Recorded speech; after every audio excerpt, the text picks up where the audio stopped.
Hi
guys, Tony here with a new lesson. Today we're going to be looking at I Shot the Sheriff by The Big Push. It's a fantastic cover. If you haven't seen it, I suggest you go and watch it. I'll leave a little link below. Of course, this song's covered by Eric Clapton, originally by Bob Marley. And it's a fantastic song. And there's a few different versions of Ren and The Big Push playing this when they're busking. And rather than take one version and just do it note for note, I've decided we should look at what Ren's doing, because he's basically just improvising through a lot of it. So we're going to look at how to play how he plays, how to do what he's doing, you know, what's gone through his head, and that I think is much more beneficial than just learning the song note for note, so that you can do your own version. You can apply this to everything though, you know, it's basically an improvisation lesson. And I'm going to give you the tools you got to need. There's three very important key factors to take into consideration. So we're going to look at the little intro, and then we're going to look at how we can solo over it basically. So yeah, make sure you've got your guitar, make sure you're ready, and let's get started. You wanna play guitar? Oh, you wanna play guitar? Oh, you got to play guitar? Oh, you got to play guitar? Oh, you wanna play guitar? Oh, you wanna play guitar? Guitar made easy by Tony.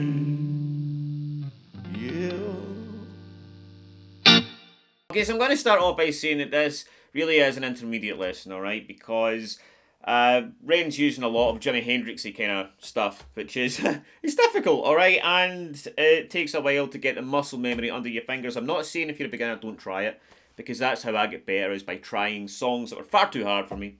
And that's how you end up growing. Just as long as you don't get too frustrated when you realise it takes a while to dial in that muscle memory and it sounds natural. Alright, and these shapes and moves will be difficult when your fingers aren't used to playing them.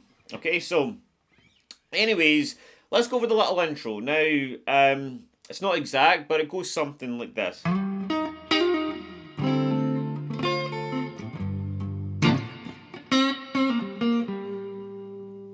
Alright, just a generalisation of what he's doing. Now, we've got an E flat, a D minor 7, and a G minor. Or a G minor 7. Right, there are chords. Now when I'm using this A shape, on the opposite side of that, I have shape 1 of the major pentatonic scale.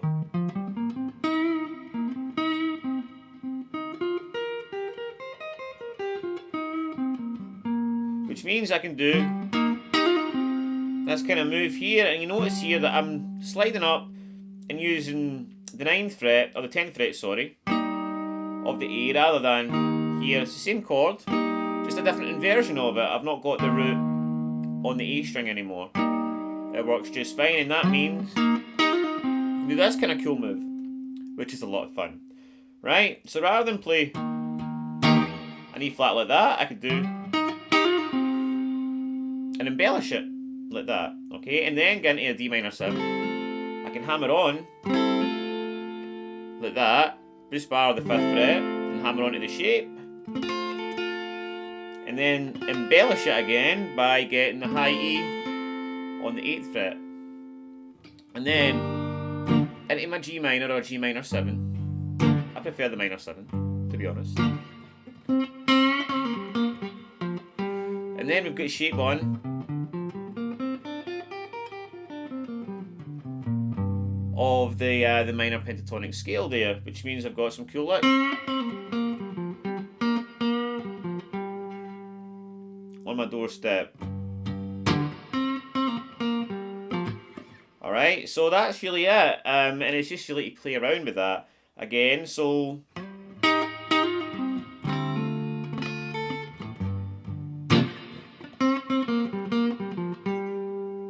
alright, and that's it. And again, you can just play the chords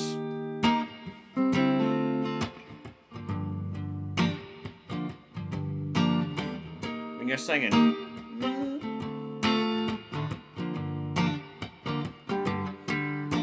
Alright, and that's it for the chords. So we're going to get into the juicy part now, and that's how to solo over that and improvise over it and do basically what Ren's doing, which is freestyling. You can see he's just in the moment and he's just expressing himself, right? He's just singing the song through his guitar. The first thing we need to know is the scales that we can use, and we can play most of everything with the G minor pentatonic scale, alright, which is on the 3rd fret. We've got shape 1 there. Alright, we've also got the extension. If we come back 2 frets, like that. I've got loads of stuff on my channel about this if you're kind of lost about this, right? So we've got that. We've also got some notes from the minor scale that we might need, alright? And a good way to visualise that is the bottom of the pentatonic scale. Rather than go 6, 3, 6, 3, 3, 5, 3, 2, 5, 3. We could go 6, 5, 3, 6, 2, 3, 5, 3, 2. Alright. Now, remember the pentatonic scale is just a 5-note version of the minor scale. The reason we do that is because the other 2 notes is the 7-note minor scale can sometimes cause problems when we're playing rock and blues. And then when we take those 2 notes out, you know, it's a lot of fun because we can just noodle with the pentatonic scale and not really worry about hitting an off note. But sometimes we need it, and we are going to need them, and we're going to go over that very soon. But anyways, we have the pentatonic scale, and we've also got the minor scale. Now, we can do that here, and we can also take everything up a notch and up to the dusty end of the guitar, right? And we can play the same thing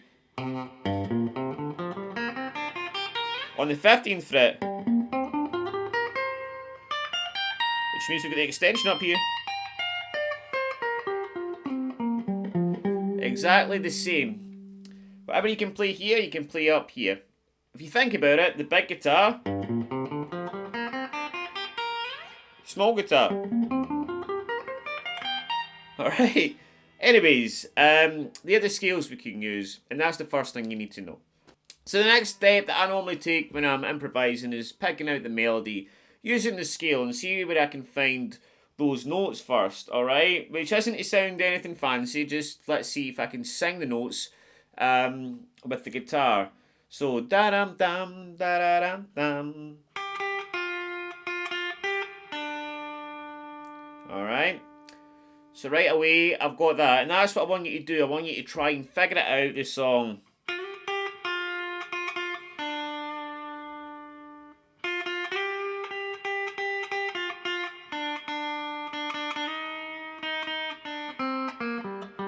Alright, and you might need to find one of those additional minor notes, alright?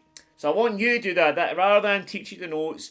I really think it's a much more beneficial exercise for you, put on the track, or just hear it in your head and try and sing the song through the guitar. And I'll tell you, this is such a beneficial exercise. This helped me so much when, rather than looking for tab or looking for solos, just to come up with something myself that sounded good, trying to sing it through the guitar.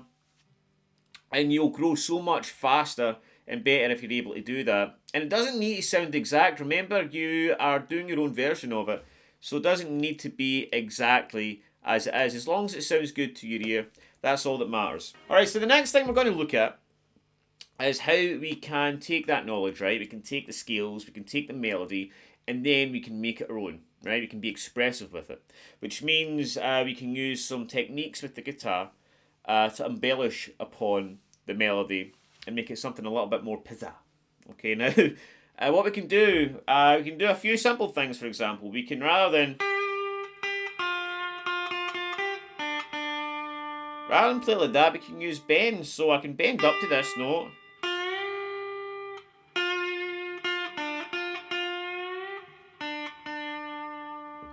You know, sometimes you can do a slow bend.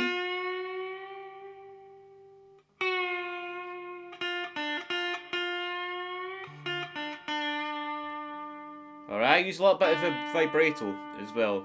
That takes a little bit of time to get. Not much to it, you're just vibrating the string with your finger. Alright.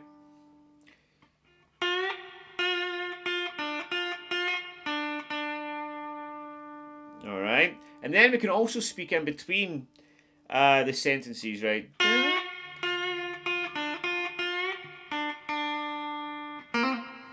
That's a kind of John Mayer thing, I see him do it all the time. It's a quick hammer-on pull-up on the scale, something like that. And then we can, again, go up and down the notes. So the dun, dun, dun, dun. I could do this instead. Alright, and I'm just bending that note up and grabbing the high E. Okay. And the rest.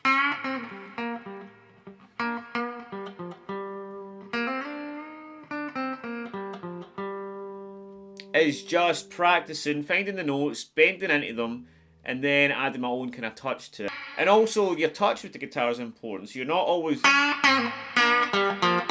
like that. You want to be a little bit subtle sometimes. There's a time for like really going at it. It depends the kind of vibe you're looking for. And again, that's really more of a natural thing that comes over time. The next thing I want to mention is just taking that stuff and again moving it up to this place in the guitar. So maybe try a phrase down here, alright? So maybe... And then taking it up here. Alright, and it's going to work.